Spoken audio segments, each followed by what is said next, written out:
Gabriel Odone, perspectivas del mercado. ¿Cómo viene la cosa? Lo que estuvimos conversando es que la cosa viene bien, digamos, pero no tan bien como en los últimos 3, 4 años, pero sigue viniendo bien. El escenario internacional va a seguir siendo favorable para los precios de los alimentos, básicamente porque China e India, que son los principales demandantes en el mercado internacional, siguen creciendo y siguen demandando alimentos de manera sostenida. Sin embargo, lo que ocurrió en los últimos meses nos pone sobre la mesa de que la etapa del dólar barato está llegando a su fin, y eso supone que una de las razones por las cuales los precios de los commodities subían, que era el bajo valor del dólar, probablemente vaya a revertirse. Eso nos deja que hacia adelante los precios de los productos que son los que les importan a los exportadores, que son los productos agrícolas, los productos de origen agropecuario, de origen agroindustrial, van a permanecer tonificados, pero no van a tener tasas de crecimiento como la que hemos visto hasta ahora, básicamente porque vamos a asistir a una revalorización del dólar. Del otro lado, los productores se enfrentan también, por supuesto, los costos en dólares, que son básicamente de origen uruguayo.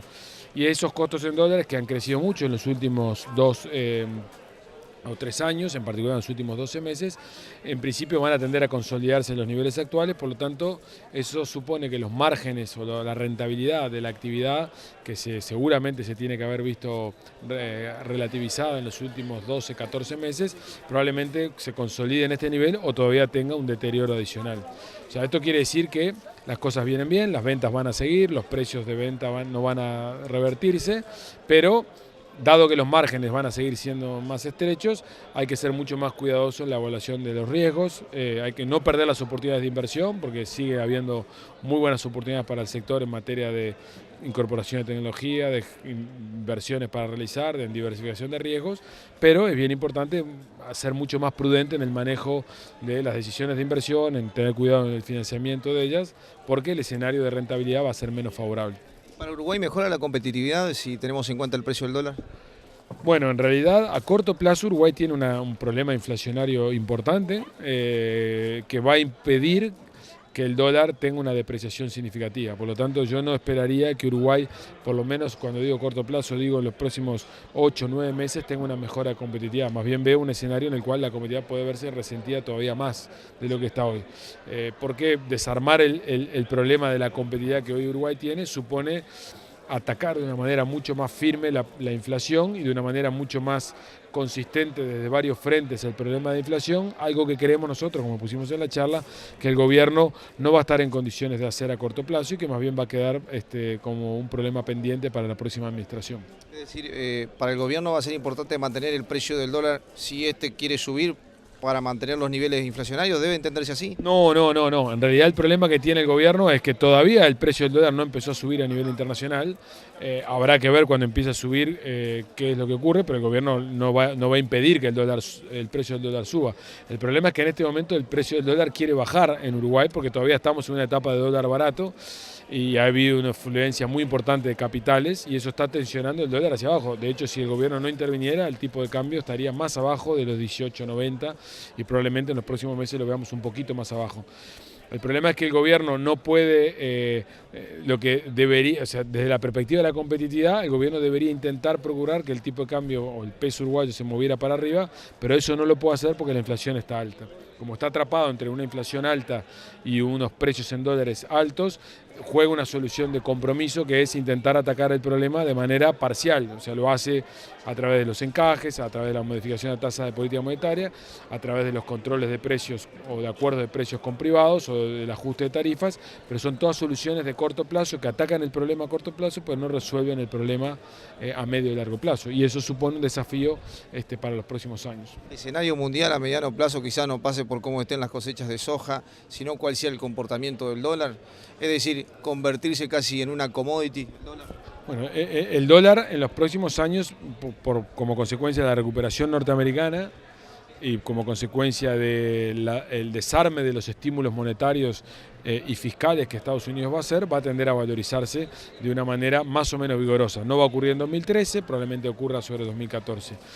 De todas maneras, yo creo que en el escenario internacional hay dos cosas que son muy importantes vigilar de la problemática económica. La primera es cómo se resuelve la trampa en la que está metida Europa, sobre todo el sur de Europa, en materia de depresión económica.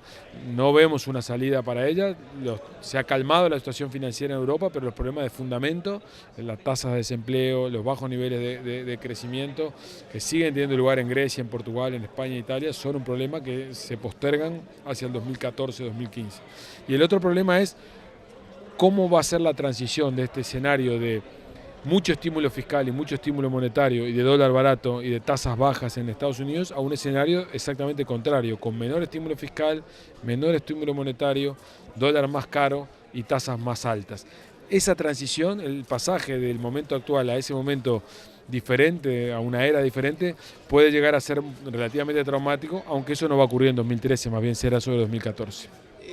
¿Qué pasa con los mercados que no están dentro de los grandes bloques? Vamos a poner Rusia, por ejemplo. ¿Qué rol juegan de aquí en adelante? Bueno, Rusia es un país muy importante para Uruguay, se ha transformado en un país muy importante para Uruguay, pues es el principal destino de exportación de nuestra carne. Rusia tiene una trayectoria de crecimiento bastante sostenida en los últimos años, básicamente asentado en la explosión de su industria energética y su exportación de energía a toda Europa, que de hecho es una gran influyente de la energía europea, y por otro lado por una mejora del ingreso de las personas. Por lo tanto, Rusia es un país muy determinante para la trayectoria de los precios de los commodities. Si en Rusia tuviéramos un accidente económico importante como el que hubo en el 98, y probablemente la demanda por alimentos de algunos rubros, en particular la carne, se verían afectados. Afortunadamente, los analistas internacionales no prevén un escenario complicado en Rusia, por lo menos a corto plazo. Por lo tanto, es una economía que los uruguayos tenemos que acostumbrarnos a mediar más de cerca de lo que hemos hecho hasta ahora. ¿Y Brasil? No, Brasil es un país cuya trayectoria de largo plazo es muy decepcionante.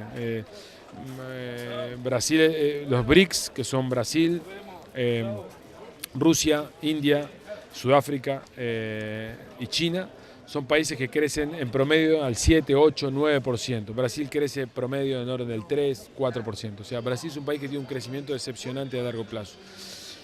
Es un país que está sólido macroeconómicamente, no va a ser fuente de inestabilidad macroeconómica, pero es un país que no va a ser fuente de mucho dinamismo a corto plazo para Uruguay. Va a retomar su crecimiento este año 2012 en orden del 3%, 3,5%. Eso va a ayudar a que Uruguay siga creciendo, pero no va a ser una fuente de dinamismo extraordinaria como lo fue en los últimos 4 o 5 años.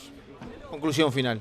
Se mantiene por ahí el crecimiento, eso está muy claro. Uruguay 2013 va a crecer 3,6%, 3,4%, 2014 va a crecer más cercano al 3%, con la única duda de que si Brasil crece menos, tal vez el 3 ese se parezca más a un 2,5%, pero los próximos 2 años, en ausencia de un escenario internacional inesperado, un evento inesperado, son de crecimiento económico, lo cual es una muy buena noticia, porque Uruguay ya está en un muy buen nivel de actividad, con lo cual si seguimos creciendo quiere decir que vamos a seguir mejorando. Lo único que se acumulan algunas tensiones a nivel de la gestión macroeconómica, la situación fiscal, inflacionaria y de precios en dólares, que va a haber que corregir y que seguramente se corregirán un poco más tarde de lo deseable.